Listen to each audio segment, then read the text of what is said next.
Hey, good morning. My name is Greg Hodge. I serve as the Interim Executive Director for the Executive Alliance for Boys and Men of Color. Thank you all for joining us this morning for a very important conversation about surveillance in our communities, how it affects our immigrant community as well as our broader people of color community. We have some very powerful speakers with us this morning, a group of women who you'll be introduced to in just a second, who are leaders in the field, who are voices for real transformation in terms of how information is shared about us and with whom. This morning, I want to start by also thanking our staff and our consultants who put this together, Niaz Kazravi, Ariana Austin, Akin Ayeboye, and others who have been helping us make this go. We want to thank the Alliance for Boys and Men of Color as a co-sponsor, Funders for Boys and Men of Color here in California, the Funders for Justice, and the Rosenberg Foundation, who are co-sponsoring today's webinar. I want to start also by acknowledging the land. Where we are here in Northern California, where I live today. Those of you who are in Northern California, you look out your window and you see a red sky. It is not a normal sort of morning. And to me, it's indicative of all the things that we're kind of going through with the pandemic, with the racial unrest in the country, with the volatile election cycle that's coming. But the idea is that, we're here and we're going to be here. We're going to do our work. Just like the Ohlone people on whose land we sit here in Northern California, you might be in Choctaw country, Lakota land, Shawnee country, Seminole, but wherever you are, if you're in North America, you're on Native land. And we want to just acknowledge that for a moment. We also want to acknowledge the fact that all of us come from communities who had ancestors who were advocates, ancestors who were working for change in whatever time period they lived in. If you lived here in North America starting in about 1400, you've had to deal with something. And that's not just hyperbole, but it's in fact, for every generation, there's a need and a duty to do good work. And so this morning, as I introduce our moderator for the day, made me think about one of our ancestors who was a lawyer, who was an advocate, Charles Hamilton Houston, who lived from the late 1800s into the early 1950s, widely viewed as the man who killed Jim Crow.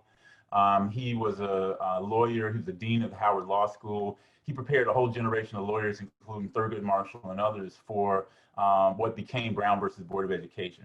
It was a 20-year strategy. And it strikes me always when I hear about that story and think about that it was 20 years of training law students, practicing in moot court, taking on cases that built their way up to Brown versus Board of Education and other landmark cases. As a lawyer myself, I've always appreciated Houston's example, and one of the things that Charles Hamilton Houston said was that a lawyer is either a social engineer or a parasite on society. The person I want to introduce you to is clearly a social engineer. She's someone who served as a public defender with the Legal Aid Society of New York. She currently is a technology fellow in the Gender, Racial, and Ethnic Justice Division of the Ford Foundation. She has been someone who has pioneered data around police misconduct with the CAPSTAT initiative and an application that's been used in other places around the country beyond just New York City. And she's also served from 2018 to 2019 as the Data and Society Fellow, also at the Ford Foundation. So we're really excited this morning and happy to have another social engineer, someone who is doing work to change the circumstances in our community. And her name is Cynthia Conti-Cook, and we want to welcome her as our moderator today. And Cynthia, I'm going to turn this over to you. Thank you so much, Gregory. That's a wonderful introduction. And I also just wanted to add my pronouns are she, her, hers, and my physical location this morning is in Manhattan, New York City, which was formerly the land of the Lenape Confederacy, specifically the Canarsie tribe, before it was taken by Dutch settlers. I work at the Ford Foundation. I'm speaking to you all today in my personal capacity, and I'm really excited to introduce this discussion. Some of our goals today are to demystify, untangle, and define surveillance, as well as as a police tactic, as well as a technology. For all of you, the linguist nerds in the audience, the roots of the word surveillance are from the Middle French word meaning to watch from above or to watch over. And modern policing in the United States has imported many words with French roots like sergeant and lieutenant. The French believed in a system of wide surveillance to deter crime. as opposed to a British theory that was deterring crime through harsh punishments, which is why everything was punishable by hanging in the late 18th, early 19th century England. In America, pre-technology surveillance examples, which I've learned from organizers Hamid Khan and Abi Hassan, and I thank them for teaching me of these early examples, include the first gang database in America built by the Pinkerton National Detective Agency, which was a private agency predating the FBI, started by a former Chicago cop. And by the way, Pinkerton is still a private contracting agency today that now is using machine learning to manage risk for national and international companies. Another example of pre-tech surveillance includes checkpoints and identification requirements like lantern laws, which were 18th century laws in New York City that demanded Black, mixed race, and indigenous enslaved people carry candle-lit lanterns with them if they walked about the city after sunset without the company of a white person. Just being out in public without a lantern that was lit justified any white New Yorker in approaching someone without suspicion. Legally, our right to be free from surveillance is theoretically protected under the Fourth Amendment, unless there are relevant state constitutional privacy protections like some states have, for example, Arizona and New Jersey. But the Supreme Court of the United States has only recently slightly curtailed the government's ability to trace physical movements through cell site location information without a warrant. And that was a case called Carpenter from a few years ago. And this prompted the government to simply legally purchase similar data sets of location data, which is legally sold by data brokers every day in the United States. And so far, that is a totally legal workaround for the government, including immigration agents. Importantly, this Carpenter decision does not protect information on digital devices unrelated to mapping physical location and is a large gaping legal hole that allows the government to demand, for example, what you Google, even if it cannot demand your cell site location history without a warrant. There has been some state digital privacy laws introduced in a few states, but their ability to curtail law enforcement surveillance technology is still limited. A lot of those legislations have carve-outs for law enforcement. Add to that $1 billion industry contracting with local, state, and federal law enforcement to use complex data sharing programs, predictive modeling to direct police resources, biometric identifiers that are mixed into databases, and harvesting genetic profiles from as many people as possible, plus digesting social and political content online. Big data policing is like the oil and railroad barons of American history that have appeared impossible to deconstruct. But that is why we convene to collectively learn together and strategize ways to protect ourselves and our communities and to organize. And with that, I'm very pleased to invite all of the panelists to please introduce themselves, their pronouns, their organization, their physical locations. Describe how you or your organization define surveillance and how the work for you has shown up with your organization around surveillance technology. I'm first going to turn it to Kelcey Duggan and to Tracey Corder from ACRE, because they've been jointly working on on a report together through Community Resource Hub and ACRE. Tracey and Kelcey. I can get it started here. My name is Kelcey Duggan. I use the pronouns they, them, and she, her. I am with the Community Resource Hub on Safety and Accountability. I currently live in Philadelphia. And to give an overview of the Hub is a relatively new organization. We serve as a clearinghouse for resources that are specifically focused on policing in the United States. And we also focus on police accountability and community safety alternatives to policing. We not only have a resource library on our website, but we also serve as a tool to campaigns and organizations around the country. We do this through things like research assistance. I've been partnering with Tracey's organization ACRE to work on a resource specifically on surveillance for the field. And we can also provide convening resources to organizations that would like to connect on certain campaigns. So in my role, as I mentioned, I do research. I'm a policy analyst. I help create some resources. I am also in charge of compiling our resource library. We have a pretty vast amount of both reports and audiovisual resources on our website. And I also compile a map of the United States and Puerto Rico. So people around the country, if you would like to get involved in work around police accountability or community safety alternatives, you can click on your state and you can look to see if there's any organizations in your area. So thinking about surveillance technology and the kinds of surveillance technology that we focus on at the Hub, we don't focus on just one specific type. We've been working on an overview of the field in general. So I have a slide as a visual of all of the different types of surveillance technology and what it could look like. It could be actual technology, but it can also take the form of policing tactics and other versions. So we focus on a variety of things. The overall theme is that surveillance technology used by law enforcement in this country is not transparent, so it's hard to track until after the fact that it's used.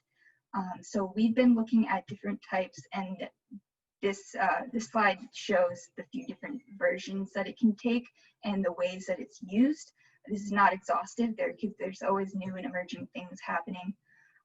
But the first thing is innovation measures. We often see progress and efficiency taking the form of things like facial recognition, algorithms used to decide or make decisions based on people's criminal records or histories. We see things like smart cities that have the promise of efficient streetlights or other technology, but that has sensors and cameras that the police have access to, and it's not always transparent that the police have access to this and they can use it.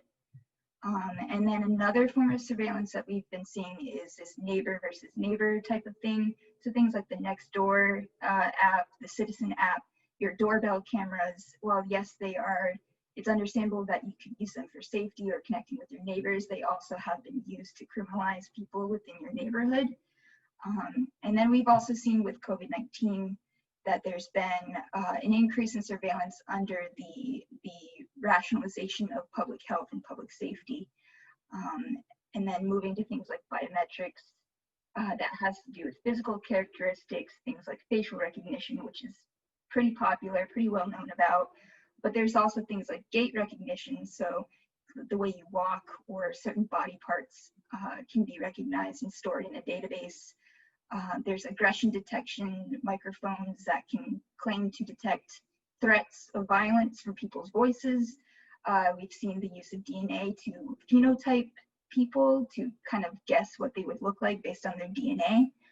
And then moving on to things like police militarization, we've seen a crossover from the military intelligence industry over into domestic policing.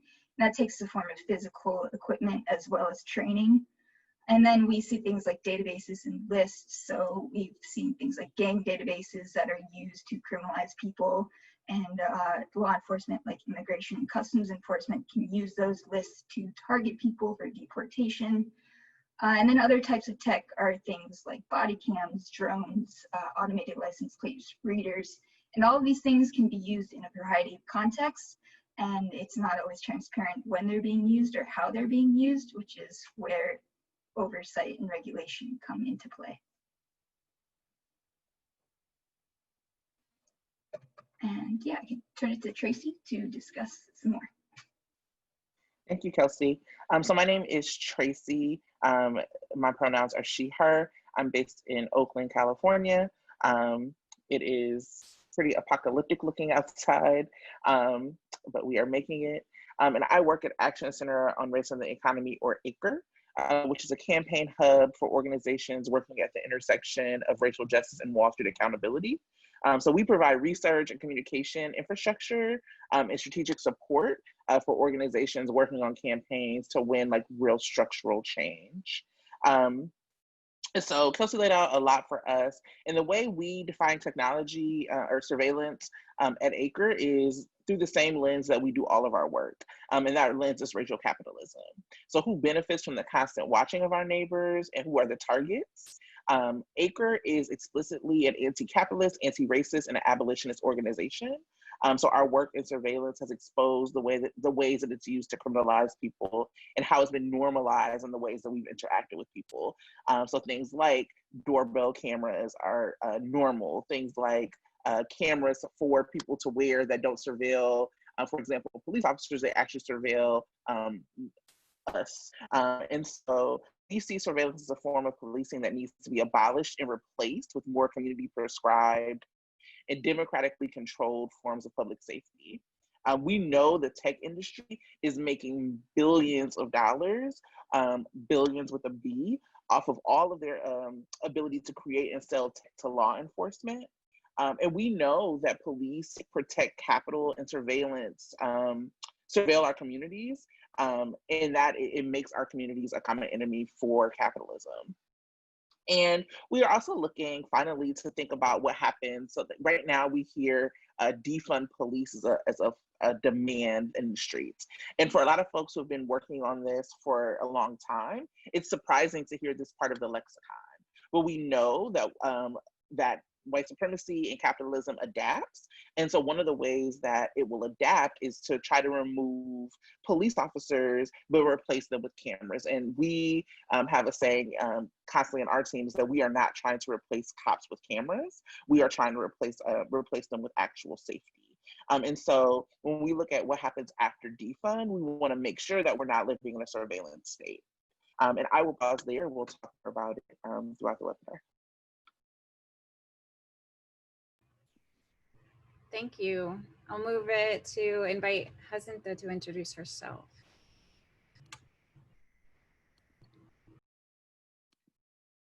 Hey everyone, thank you so much for that intro and yeah, for the other co-panelists for those amazing descriptions.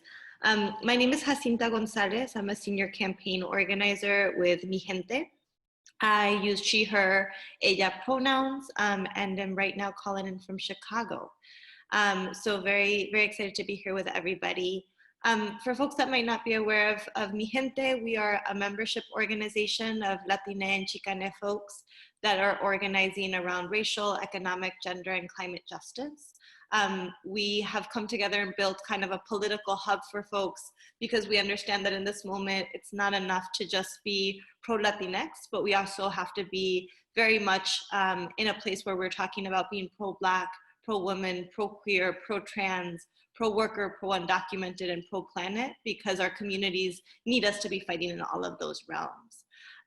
So for us, when we come to this work and are trying to understand surveillance, we understand it very much linked to processes of criminalization that have been impacting our communities for centuries, right? For us, we understand that who is surveilled, who the state thinks that they have to be watching or monitoring, who they're trying to control and who they're trying to police is very much linked to economics and race and to the way that people are criminalized in their everyday existence. And so for us, a lot of our work has been coming around fighting against police and fighting against immigration enforcement for a long time, particularly fighting against ICE as it's conducting policing around immigration laws in the US right now. And we kind of came to this work not because we were so focused on tech or focused on surveillance, but really because the work was leading us there. There was no way to be working around ICE raids or the way that ICE is going into communities to be doing door-to-door raids without understanding the connections to how tech is helping foster, like helping propel that even more, and how private sources of data are actually now fueling the way that policing is happening in the US. So for us, we started to really notice that ICE was for a long time working really closely with local police departments, right, as a way of entangling people to then be able to not only criminalize and arrest, but then detain and deport. But what we started to notice is that the way that they were doing that was starting to change. And so ICE was not only relying on a local jail to go after someone, but they were going directly to their door. And we started to ask ourselves the question, how did they know that they lived there? How did they know who their cousin was? How did they know like who was driving the car and where they were going?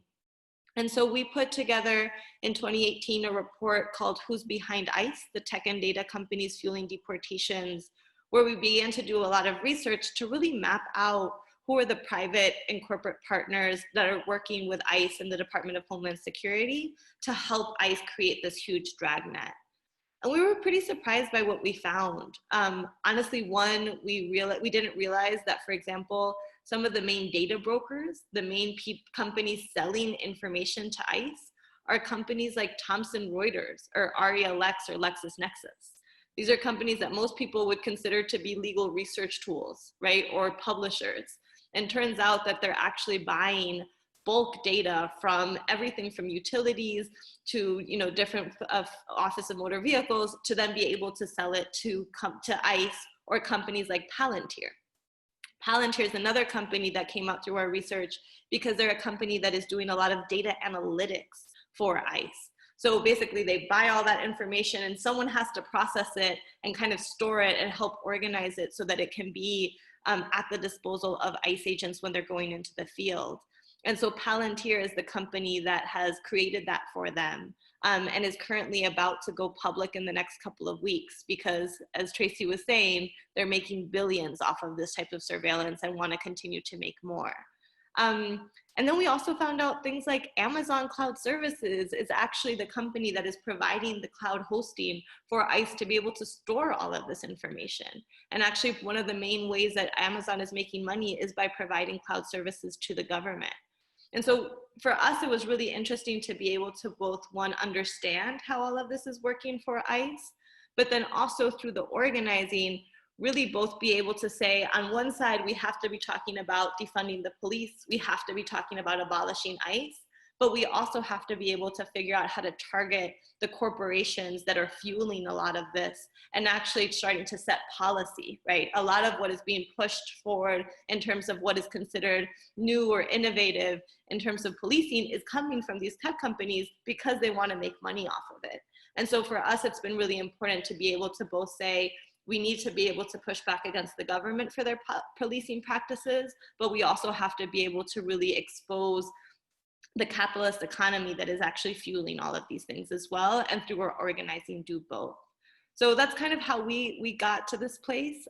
For us, it's been important to also create campaigns that allow different people to enter into the fight.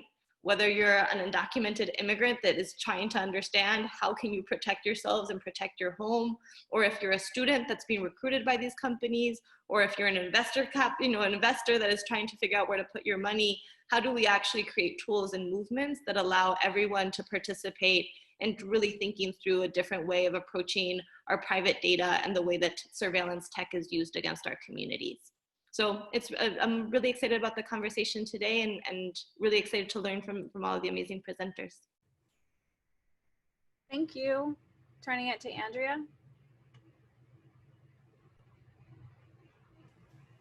I unfortunately can't start my video, but you can definitely, okay, here we go.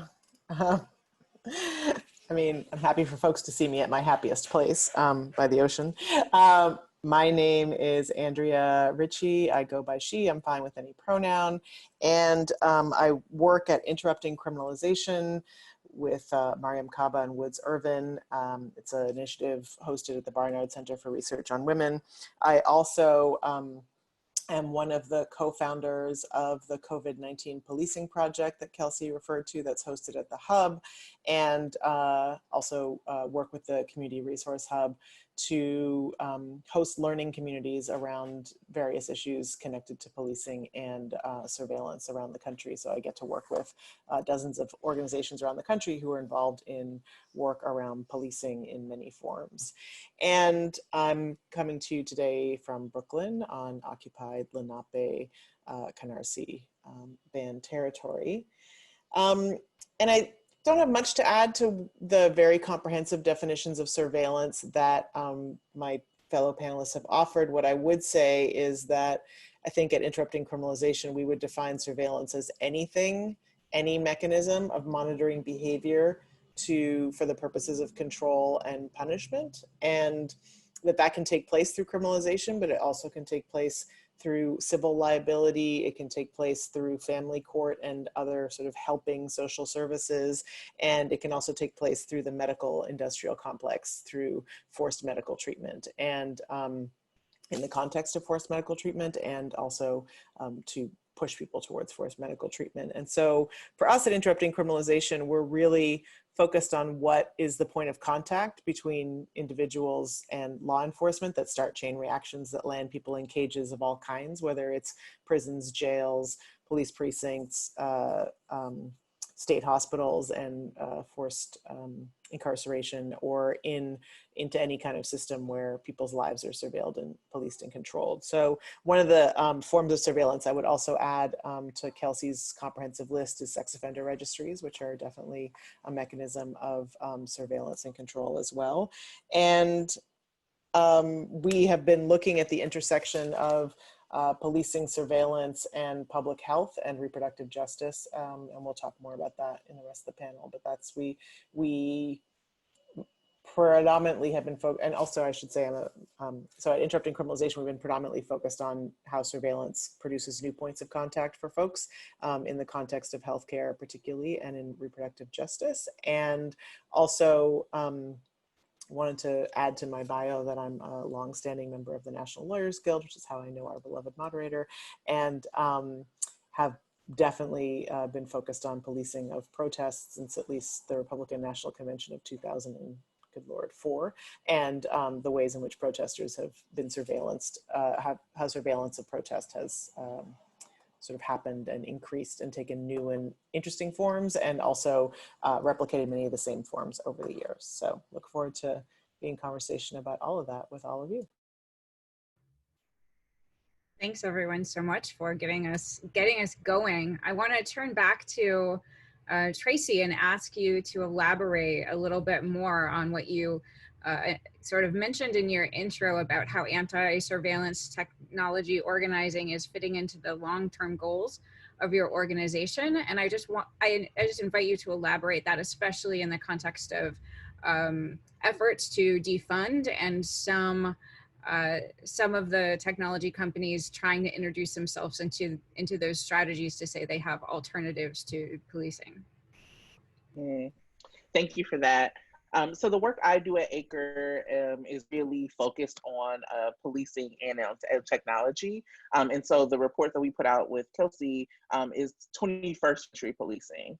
And it is this way that people are looking to say, okay, you want to defund the police, and people are looking at it as a budget line item. So it's like, if we defund the police, then we can, pay for healthcare, we can pay for teachers, and all of these things are really important.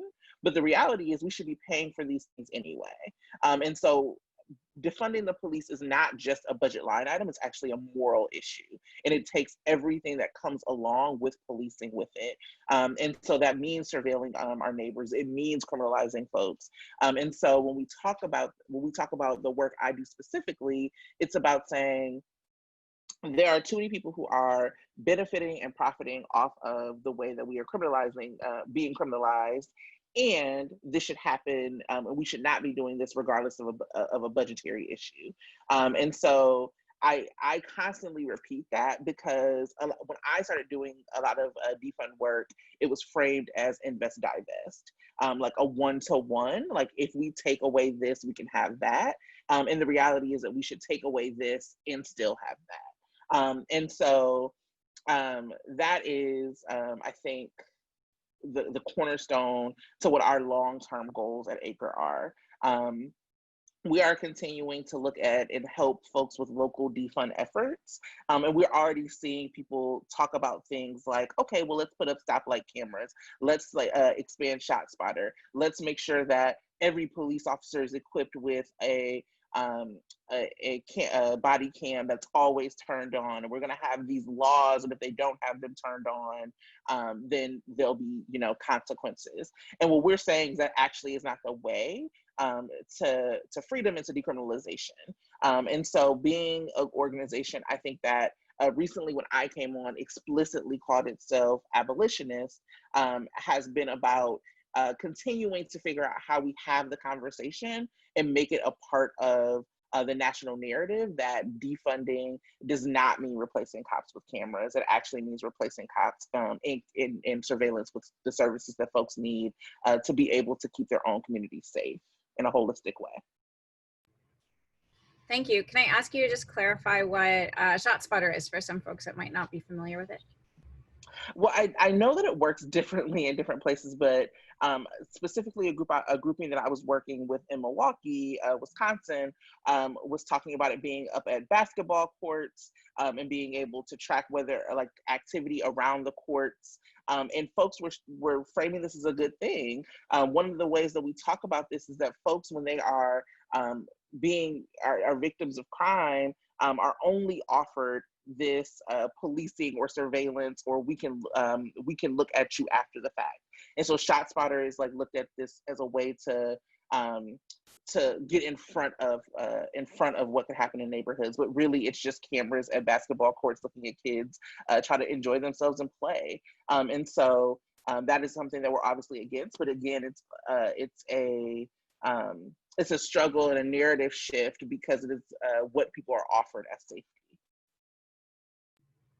I'll just add in New York City, the ShotSpotters that have been introduced very widely all over the place are basically audio recording devices that are planted everywhere and supposedly are only triggered by the sounds of shots. But it's been demonstrated that those microphones can be triggered with much less and often are capturing a great deal more audio than just gunshots. And again, that's just what New York City experience has taught me. Turning it back to Andrea, I wanted you to elaborate a little bit more on, in addition to the disparities across race, how surveillance technology disproportionately targets people based on gender, especially in the context of the medical surveillance that you mentioned.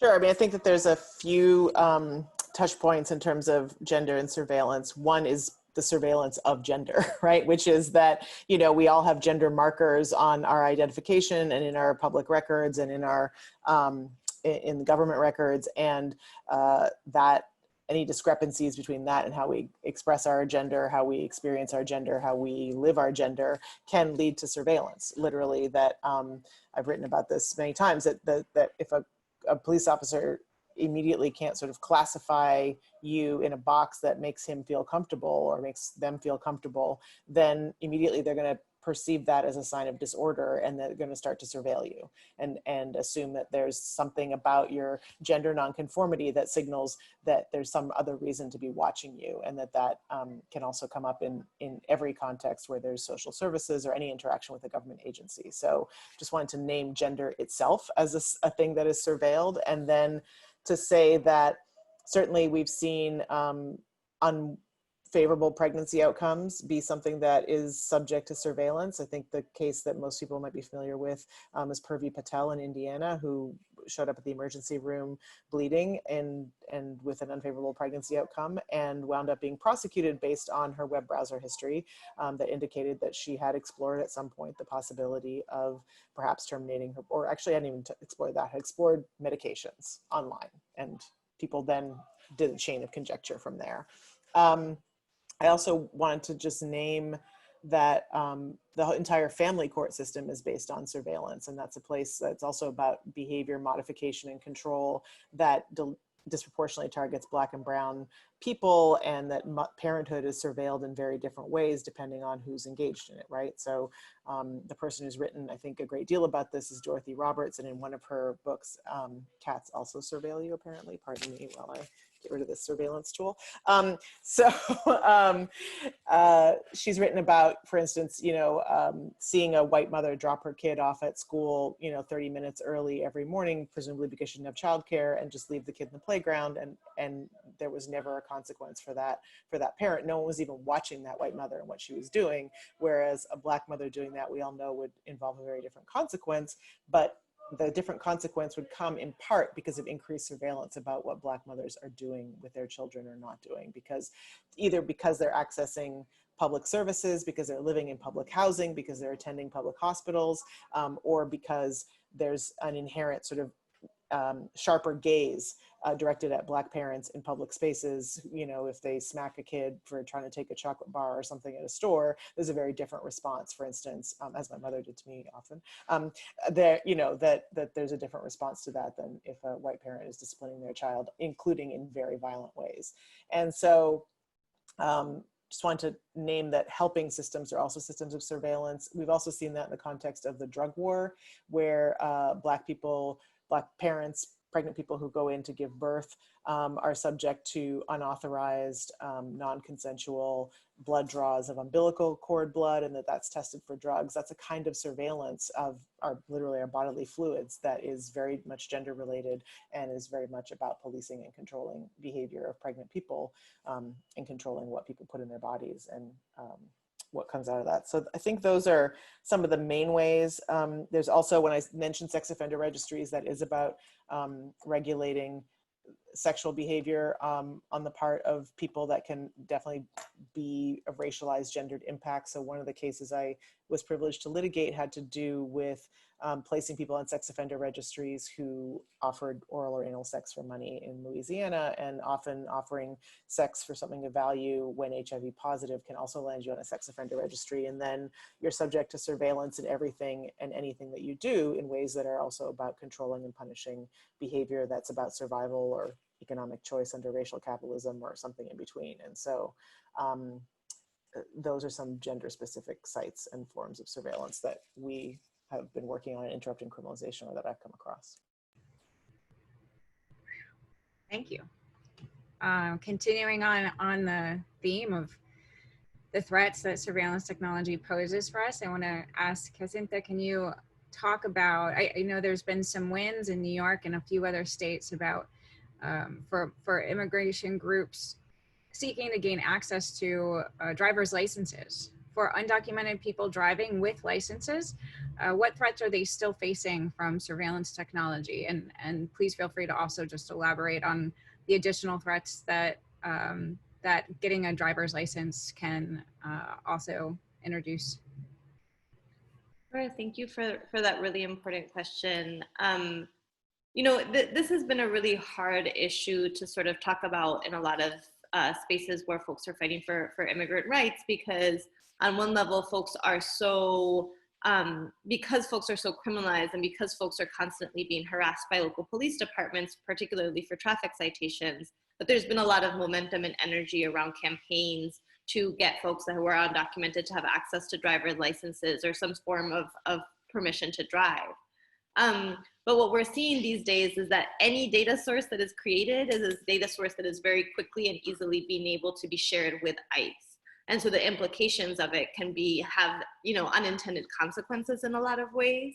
We've seen that there's three different ways that offices of motor vehicles are sharing information with federal authorities.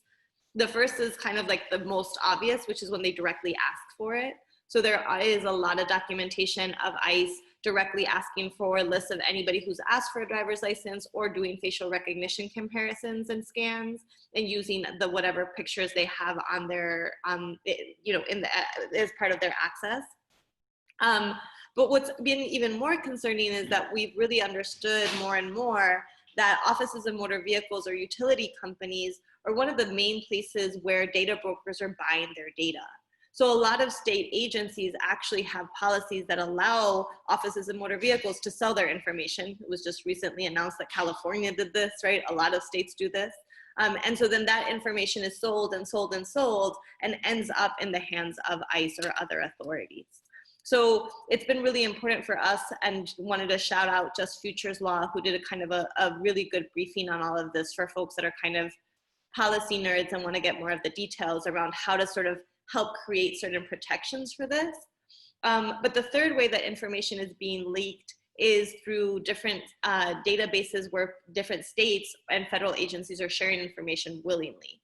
So more and more there's this kind of focus on collaboration or cooperation or sharing of information And what that really means is that federal agencies like ICE have access to all of this. So particularly thinking about the NLETS database, NLETS, that's a database where they're sharing information. As soon as that information is shared through NLETS, ICE can sort of have access to it. And so that's why it's really important to kind of have a multi-layer fight around who has access to all of this information.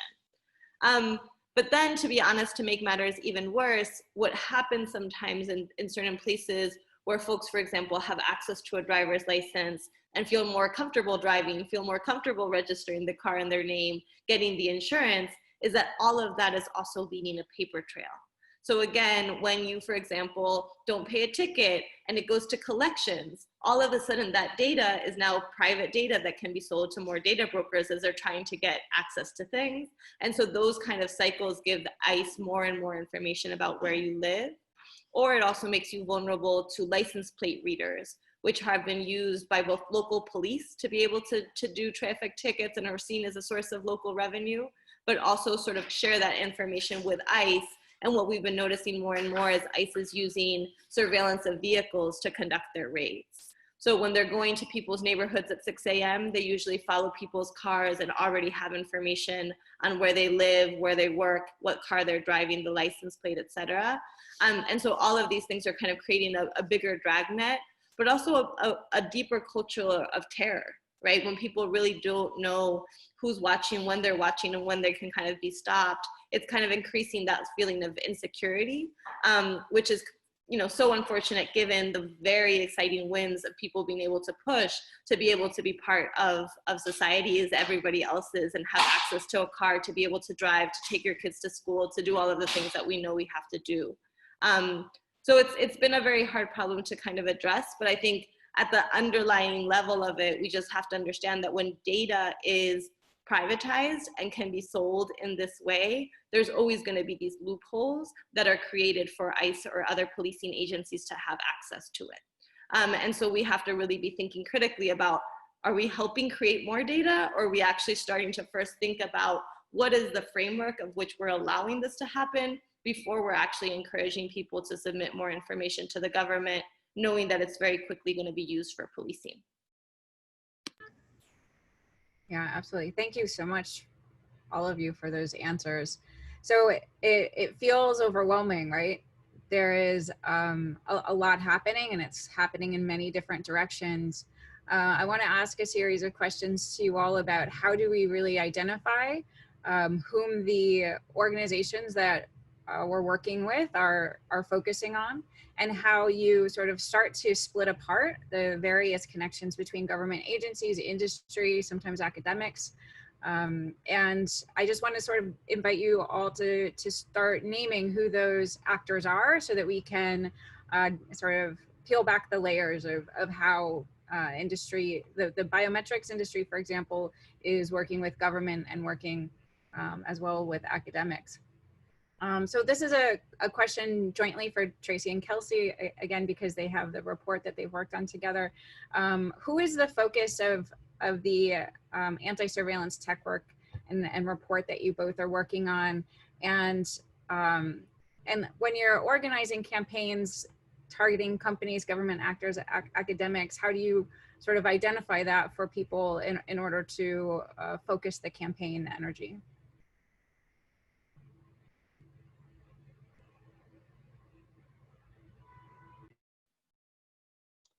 I can talk a little bit about the campaign energy, and I can then let Kelcey talk a little bit more about some of the specifics of the report. So one of the ways that I do the work with like local organizations is to try to help them tell a complete story. So to make sure that as we're telling this work of defund, they're telling the story of surveillance so that they don't have to double back. And so we do a lot of budget analysis. We look and see who cities and counties are partnering with. We see who might be profiting at the moment.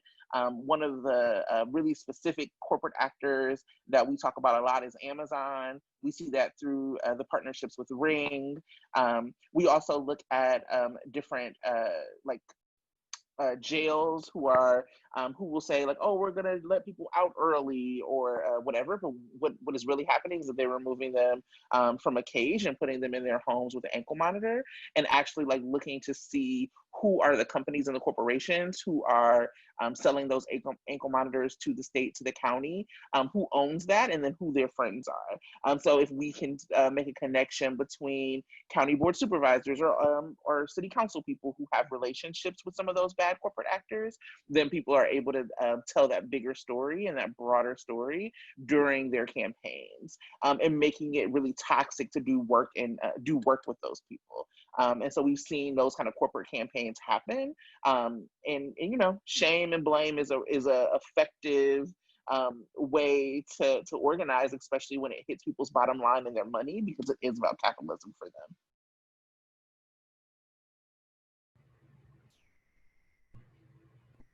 Yeah, and another thing that's in our report, we look at part of what I worked on was reaching out to organizations that are pretty publicly working on anti-surveillance efforts and trying to learn from them about their tactics and what they're doing. We've seen, or I have seen when I was talking to these people, especially companies like Palantir. They were originally a military intelligence organization, but they have shifted to this domestic operation, and as Jacinta said, it's mostly targeting immigrants for ICE. And then thinking about other companies like Motorola Solutions, other Silicon Valley companies like Amazon, Google, even Facebook has had law enforcement access it to scrape profile pictures for facial recognition databases. So you see this relationship of tech companies with law enforcement, but you also see things like academia having a relationship with research. You see philanthropy having relationships with law enforcement surveillance, thinking about like the drone program that's being relaunched in Baltimore. And it's not always transparent to know what the companies are, who the companies are doing this, or if your city is involved in these tactics. But there are people out there doing the very hard work of bringing light to these issues. I'm thinking of places like Muckrock, which is a website that has 2 different FOIA databases, Freedom of Information Act request databases. They also teach people how to do these requests, and basically they request these around the country to try to illuminate these relationships between law enforcement and tech companies and what they're buying, what they're using, how it's being used, if there's oversight.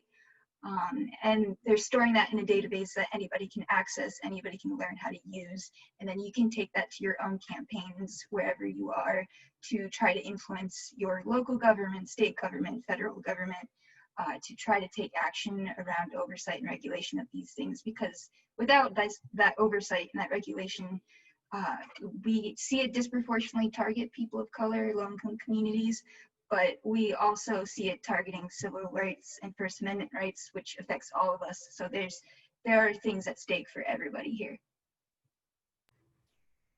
Thank you both. Question for Andrea. Can you talk about the surveillance technology that you've seen used this past year in tracking COVID, and who the actors are in those tools?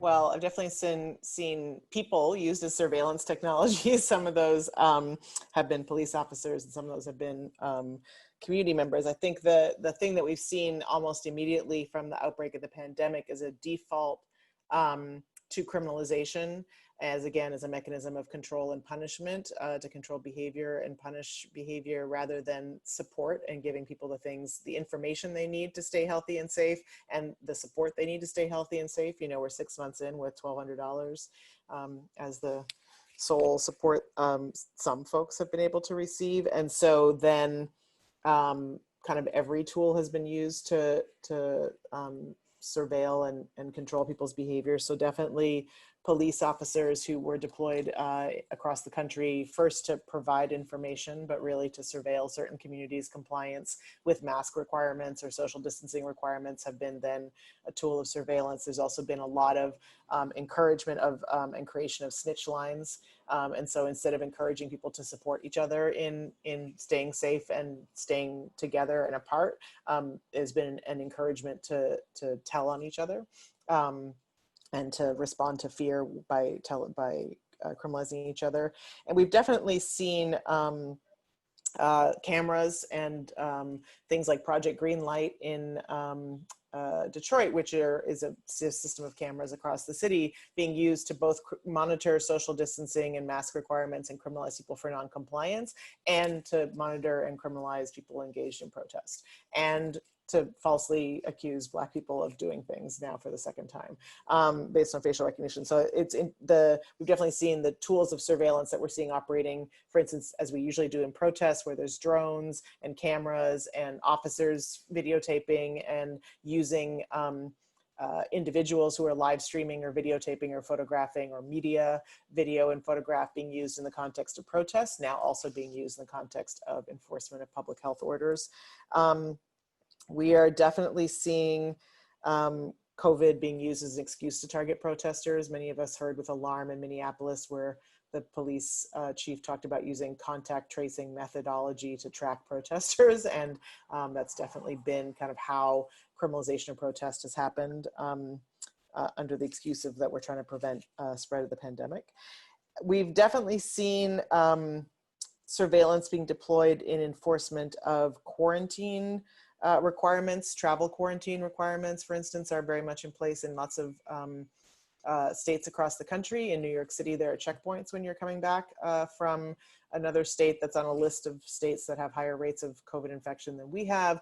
There's a form you have to fill out when you land at the airport. We have seen use of social media to criminalize folks who fill out a form, acknowledge they've been somewhere that has a higher rate of infection and are subject to quarantine requirements. Then their social media is monitored. And if they take a picture outside of their apartment, then they get the contact indicating that they have violated quarantine requirements and are subject to a fine. We've seen drones being used in Hawaii very early.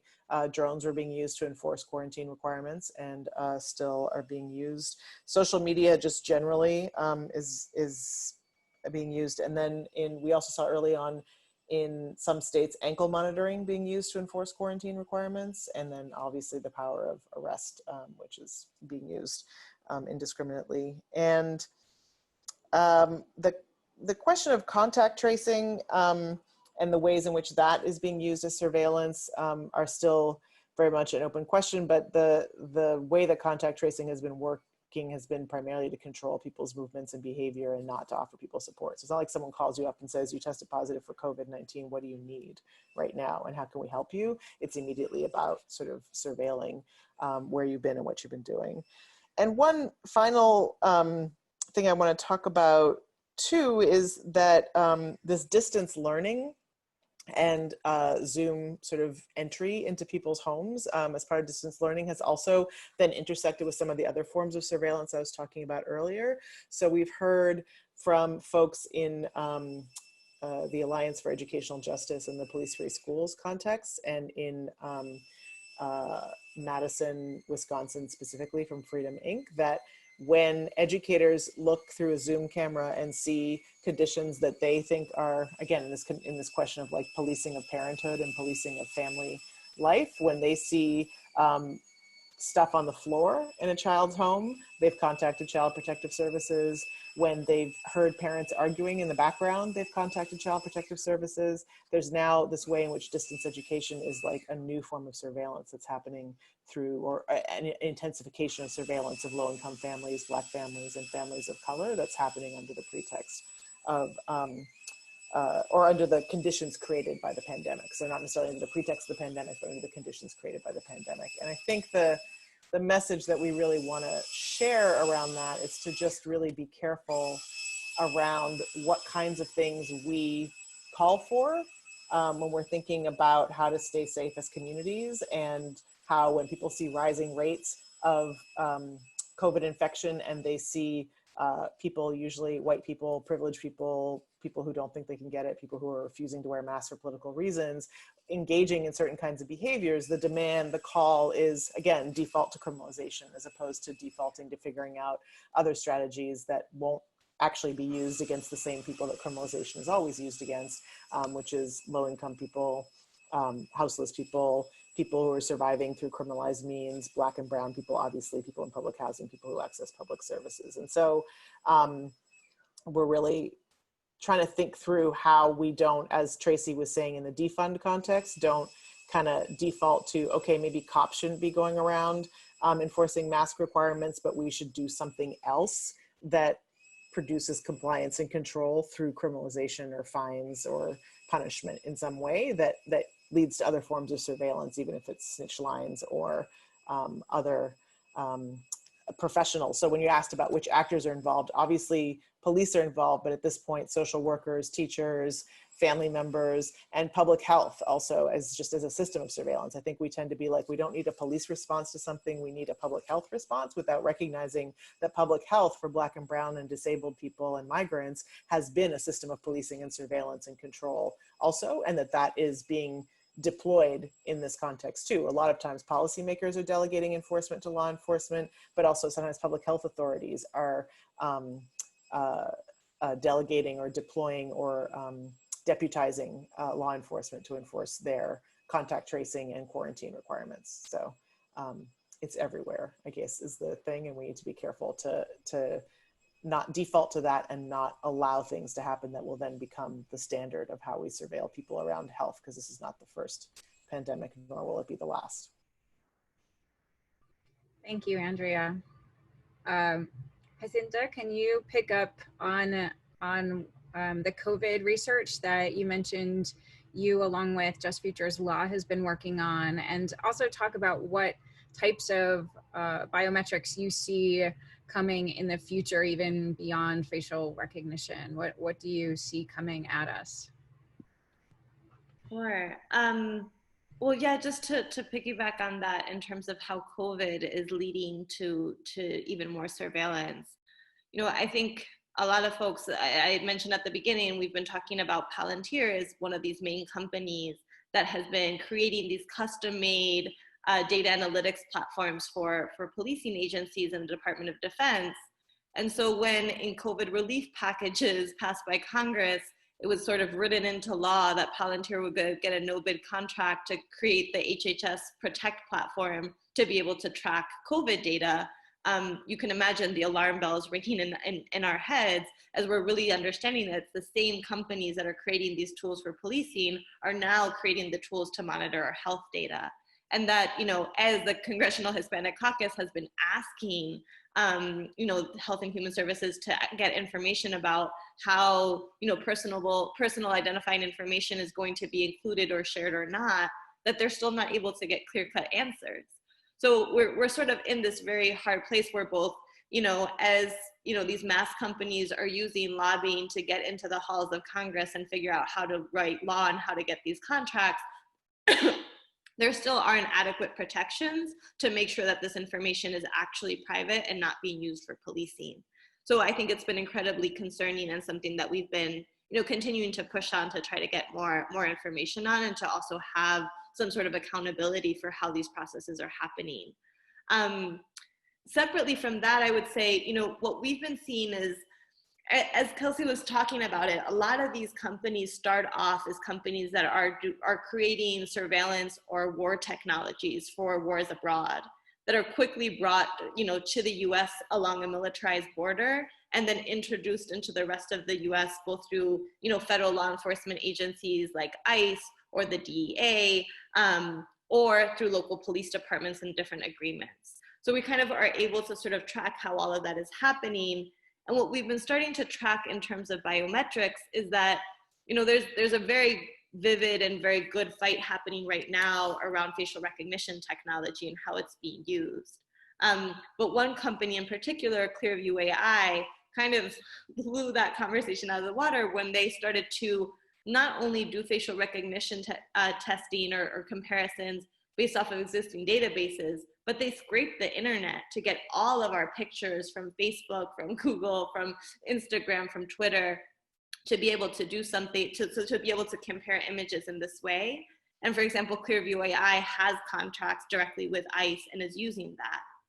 But beyond that, what DHS is actually trying to do is build up a new database called the HEART database. They're kind of transferring an old database called IDENT and transferring it over to HEART, where they would be able to hold biometrics on people that go beyond just facial recognition technology or fingerprints. Actually, just today, DHS dropped new regulations that they're trying to get around how they're dealing with biometrics. And what's very clear is that, one, they want to require biometrics from anyone, right? Whether they're arrested or they're applying for something. They're totally disregarding age. So any previous limitations around when you can fingerprint children, take iris scans, take DNA from children, if you're arrested at the border, automatically they want to be able to take all of this information from you.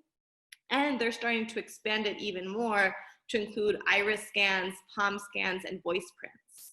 And so, for example, when we trace, like when they started to do voice prints, they were doing that with folks that are incarcerated, right? That was the first place where they were starting to be able to use it to identify different things. This is how they experiment on it and then bring it into these databases.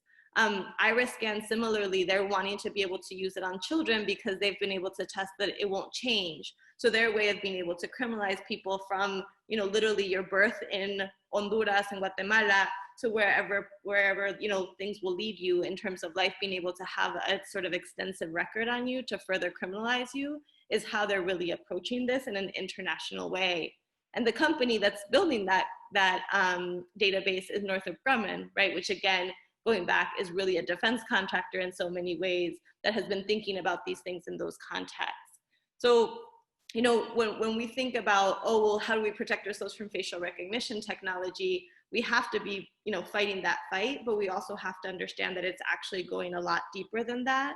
And when you think about DNA, you know, it's linked to a lot of different factors that are happening, but it's also been directly linked in this administration to criminalizing parents that are trying to get their children back. So for example, one of the first times that we started to notice Palantir technologies being used was to do data analytics to be able to criminalize and prosecute sponsors of unaccompanied children that might not be the biological parent. And so we started to see how all of these things are really like linked in terms of both being able to identify people, but also create a clear pipeline towards further criminalization than where the point is now. And so for us, it's been really important to really kind of push back on that because, you know, in these same regulations, DHS is also trying to say that any biographic information is biometrics. And part of the reason that they're saying those things is so that way that they don't actually have to follow certain rules and procedures that you were talking about when we talked about the Fourth Amendment and the Constitution of what kind of protections you have. As they're creating all of these parallel surveillance strategies, what they're really trying to do is create processes where they will be able to prosecute you and criminalize you without having any due process in court because they're creating this parallel process to be able to have the evidence on you. So it's kind of important to be able to understand that as they're thinking about biometric information, they're also really thinking about what are future pipelines for criminalization and how to intensify that process to be able to increase, you know, policing and incarceration overall.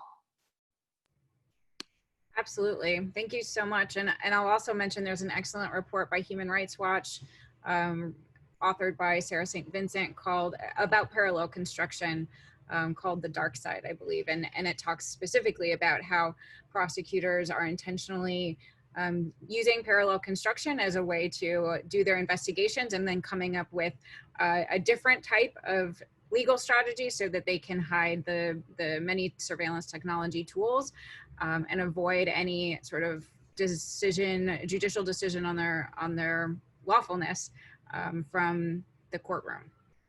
We have 2 questions from the audience, and if you have questions, please throw them into the chat room.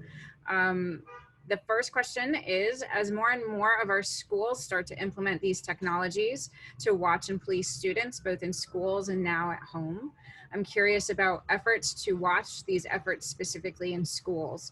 Also wondering if the panelists have thoughts about how schools can be used to normalize surveillance in students. Who wants to speak to that question? I just want to jump in quickly to point out something that I forgot to mention when we were talking about criminalization and surveillance in the context of COVID, is that that's definitely something that's happening in schools, right? We saw both criminalization of people who were trying to show unsafe conditions in schools and using social media profiles and information to criminalize and suspend students who are violating public health orders in schools. And then prohibiting people from sharing information about unsafe conditions at the same time. So I think that there's just been this tremendous wave of suspensions and expulsions at various universities that have reopened under unsafe conditions that have been connected to enforcement of public health orders that have been achieved through various multiple forms of surveillance. But I just really want to lift up what Jacinta was saying too, about how much of this is about social media and how much, if we're thinking about our protecting ourselves or contributing to things, how much we need to really think about what and how we share on social media, whether it's about ourselves in terms of offering them so many selfies, you know, a black and white selfie, selfie 10 years ago, selfie now, like that's very helpful to them. But also how when we film other people's behavior, whether it's we're excited to see a Confederate statue come down and we're filming that and sharing that on social media, or we're sharing information about what's happening at a school or a party in the context of COVID or something else, that is information that's going to go to law enforcement. And that's not about blaming us. That's about us recognizing the conditions that we're operating under, trying to stop law enforcement from being able to use this information to criminalize, manipulate, and control us, but also not giving them more tools or weapons to do it with. So I think that's sort of at the college level, but also at elementary school level. And then I just want to name that, you know, it's certainly not new or exclusive to COVID. I want to talk about post 9/11, two Muslim young people were prosecuted in a terrorism prosecution of 15-year-olds based on surveillance of what they were writing in their homework. You know, and this was before distance learning. It wasn't about that. It was about someone writing a paper that had, you know, some critiques of the US government in it. And that person who wrote the paper being a Muslim person who wears hijab. And then that triggered a whole, you know, surveillance of what online chat room she was visiting and what she was doing and what she was saying and where she had been. And there had previously been a family court case opened around something else that's very common for young people. She ran away at some point. And those systems all combined, the school system, the FBI, and the family court system, to put a 15-year-old into incommunicado interrogation in a juvenile facility in Pennsylvania for a period of weeks when her parents couldn't find her or locate her. And so I just want to name that it doesn't always have to be about the metal detector or the camera or the iris detector or the DNA detector, that there's like surveillance that's happening, again, through teachers, law enforcement, and family court that can have very serious consequences for students in schools. Thank you, Andrea. Yeah, go ahead. I just want to say, anyone else that wants to jump in on this question, and as Andrea did, let's broaden it not just to pre-college schools, but include college campuses in the context of, are we normalizing our students? Are we normalizing surveillance for our students? Go ahead, Kelcey. Yeah, I just wanted to mention our forthcoming report with Hub and ACRE. We do have a section that focuses on surveillance efforts both in the primary school setting as well as on college campuses, especially after we saw the tragic shooting in South Florida a few years ago.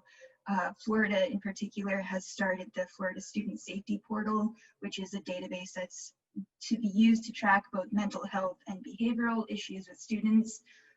But there are privacy issues with that, as well as surveillance issues and criminalizing issues. But one organization that does a lot of work around this is called the Student Privacy Compass. I can link their website in the chat real quick. They have a wide variety of resources, policy analysis, recommendations for policymakers and lawyers. They have know your rights tools for parents and students as well as teachers. It's really a great resource for this topic of surveillance in all school settings, both educational and defense tactics, and trying to influence oversight of these things. So I just wanted to share that.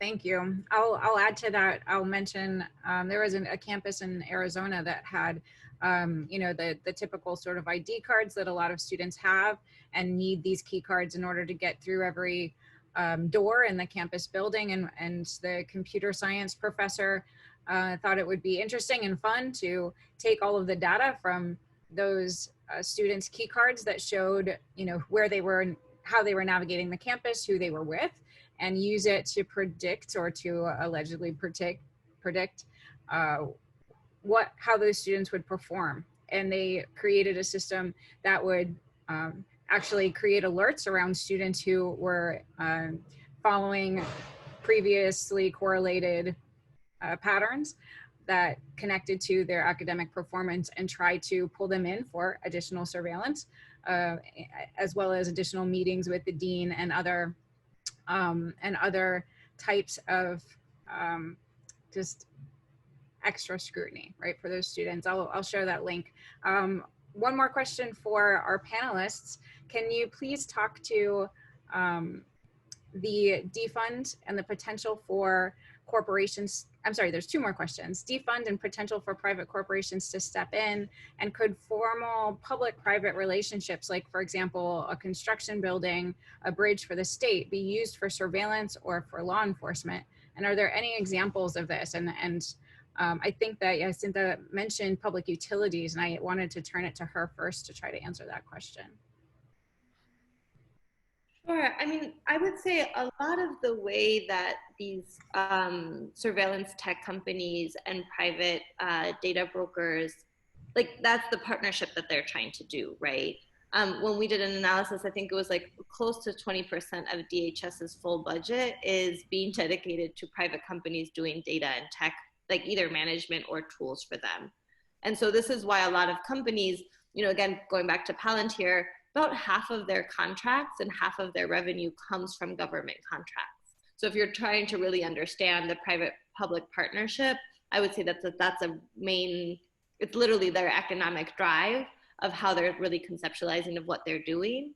And so, you know, a lot of these companies are marketing themselves very intentionally to say that they can provide services for government agencies, either because they are the race neutral alternative to, you know, whatever policing you're seeing, or to say that you can have a more effective way of monitoring, you know, people's behavior, or being able to actually predict people's behavior, right, in terms of predictive policing or other types of like surveillance of people's social media to determine who should get visas or not. So the way that they're putting it out there, as they would talk about it as public-private partnerships, I think for us, it's really actually talking about corporate capture of the government in terms of creating policies that are facilitating more policing, even though there's so much evidence that it's not, you know, beneficial to communities and not leading to any more safety, but actually leading to more criminalization and incarceration. So there's tons of examples, and we have been doing with local work at the No Tech for on the No Tech for ICE website. You can see a local policy guide that we've created for folks to both be able to research what surveillance tech and data tech is being used by your police department, and what are ways of creating policy alternatives to do that. And I think in places where we've also seen strong movements to talk about defunding the police, to make sure that part of the analysis is seeing what kind of private contracts they have with tech companies to be able to slash those as well. And so there's been, like, for example, in cases in Austin, they were able to, for example, get license plate readers, you know, cut out of their policing budget because of this type of analysis of including it within the defund the police work. So I think there's a lot of different options that we have right now of both having to push back against the narrative, but also be able to go in and directly figure out what are these line items, because we have access to the contracts to be able to cut them out. Awesome, thank you. And let's keep rolling with the, I'm sorry, go ahead, Tracey. Oh, no, I was going to say, somebody said is there an example, and I think that when we talked about defund being this demand that was kind of, I guess, popularized, people talked about Camden, New Jersey as an example, like, oh, you can defund the police like Camden. And I think part of what our report that's coming out is really saying is that that is not the example. What we saw was an increase in surveillance. What we saw is people like replacing cops with cameras and trying to do like some broken window policing digitally, and that's not the answer. And so someone owns those cameras, someone is benefiting from that, someone's keeping our data. And so when we want to talk about a place where it is not working, we can talk about Camden and how that is being lifted up as an example of where it is working, and how powerful narrative is. Thank you. And I want to keep rolling on sort of an upswing before we close out. Can all the panelists take turns to speak to what opportunities for new conversations you see arising out of anti-surveillance work, and what recommendations you have for funders? You can go in whatever order. I'm going to share one resource that emphasizes, building power over paranoia from the Our Data Bodies project. And encourage everybody to look there. But you all can answer that. Kelcey, why don't you start? Yeah, so through doing this research, yes, it's an overwhelming topic and it's very complex, and it's meant to be complex and overwhelming, but we have seen some successful campaigns around the country, things around facial recognition bans. Particularly, I'd say that some of the best recommendations right now, in the absence or in the slow-moving process of federal and state level oversight and legislation, we have seen organizations of community members, coalitions of advocates and organizers come together at the local level to challenge surveillance in their cities.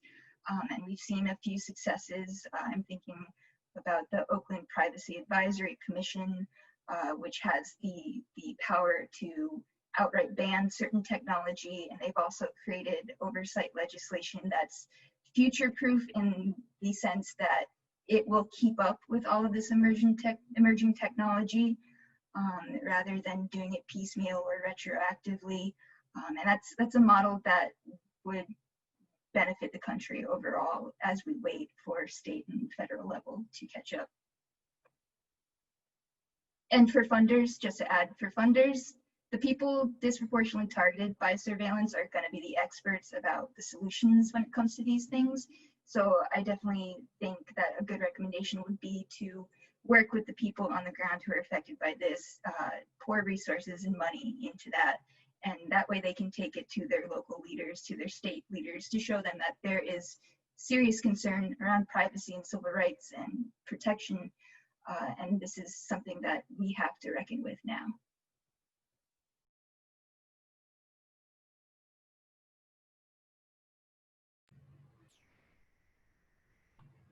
Who wants to jump in next? Tracey, do you want to go? Sure. I think everything Kelcey said, I was trying to figure out what I was going to say that was different.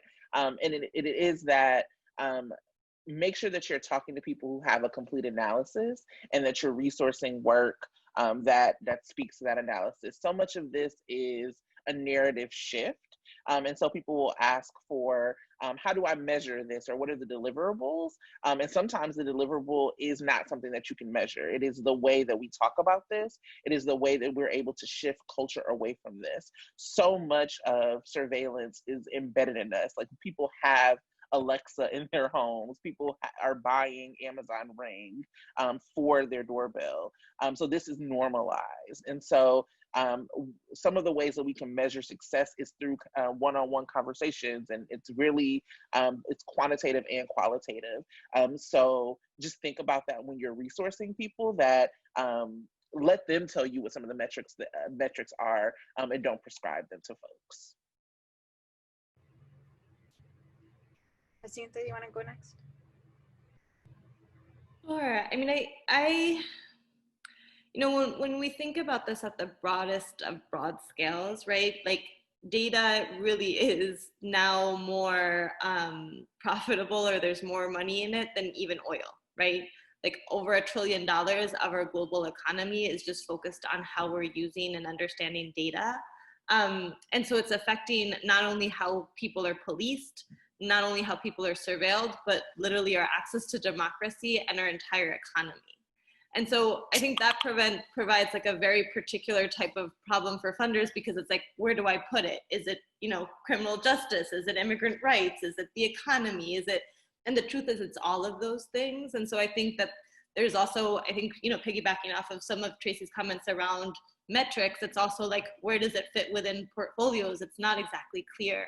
But it is going to be affecting all of our work for the next, decades, if not centuries. And so I think for us as organizers, we always have the kind of the dual job of like dismantling all of the horrible things that have happened for centuries, and then also being forward thinking in terms of where are the next places of flight, and also what kind of new frameworks are we offering up to figure out how we have those fights. And so I think this particular issue of surveillance is kind of at that, like, just at that right, like, intersection of all of that, which makes it really difficult to do, but also really exciting and really kind of like where a lot of us are going to be going. And so I think that it's just important to kind of notice how we're resourcing those fights, and then also how we're talking about them, because as Tracey said, it's so much of it about is narrative shift and actually like activating different communities to plug into their fight. So on the No Tech for ICE website, like, we've been focused on like a comic strip and a workshop guide for frontline communities to understand what this is. And at the same time, like a policy toolkit for local lawmakers. And at the same time, like lots of corporate research for all of the investors to know how to like plug in. And at the same time, thinking about how workers and future tech workers are also plugging into these conversations, so that, having a job at Palantir is actually seen as a bad thing, not as like the next step in your career ladder, right? So I think all of those cultures are shifting at the same time, and it is actually about trying to figure out how we can all have a similar, whirlwind effect where we're pushing in the same direction. And so I think that's just kind of both the exciting moment that we're in, but also the challenging part of it is kind of being able to translate that for funders, that I think has been a little bit, just difficult, and something that we want to continue to figure out how to do, because there's a lot more work to be done. Thank you. Andrea, do you want to close us out? Oh no, I don't want to close this out, but I do. I'll close out. You answer the question. Great, perfect. A few things I want to say is, I think for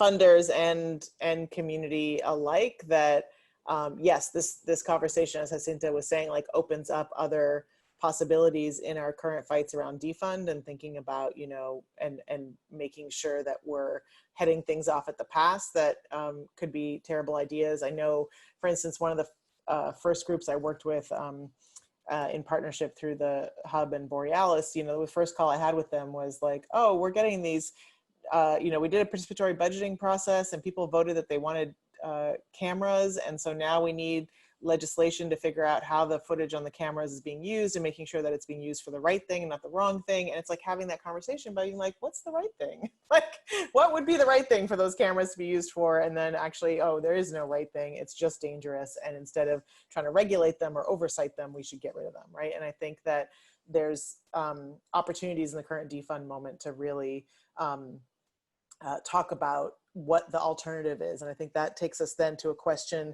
like new conversations about what safety is, right? Is safety delegating to the state some kind of mechanism of monitoring, control, and punishment, and whether that's the form of police officers or a red light camera? People might make an argument, well, a red light camera stops people of all races. It doesn't discriminate based on race. It discriminates based on whether you've crossed a line or not. And there's not likely to be an escalation in a stop around the red light camera. You're going to get in the mail and you're going to get mad about it and you're going to deal with it.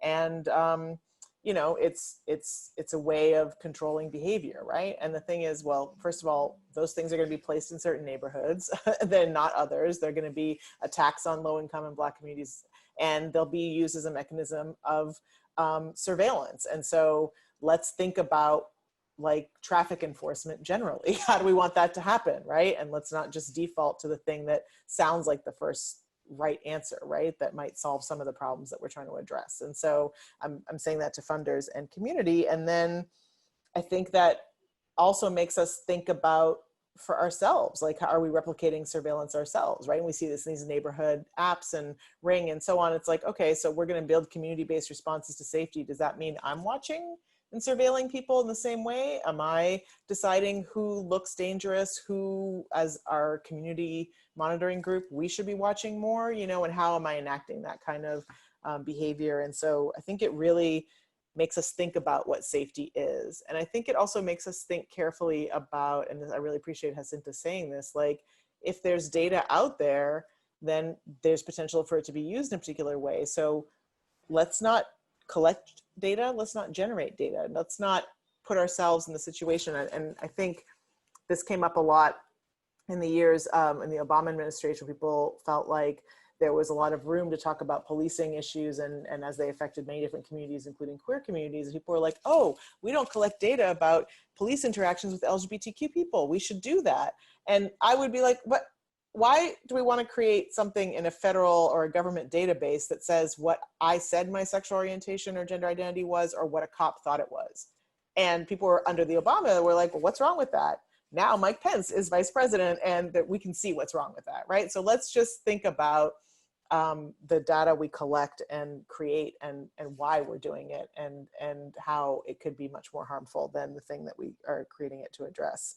And I think just the last thing I would say, particularly around funders, is yes, what Jacinta said around, you know, if people are fighting surveillance in Detroit of Project Greenlight, don't try and figure out what, you know, bucket or docket it should go on. Just help them fight it, because it's criminalizing people in racially discriminatory ways, anti-Black ways. It's criminalizing people around protests. It's criminalizing people around public health. It's criminalizing people around survival. It's just deal with it, right? Like, fund it.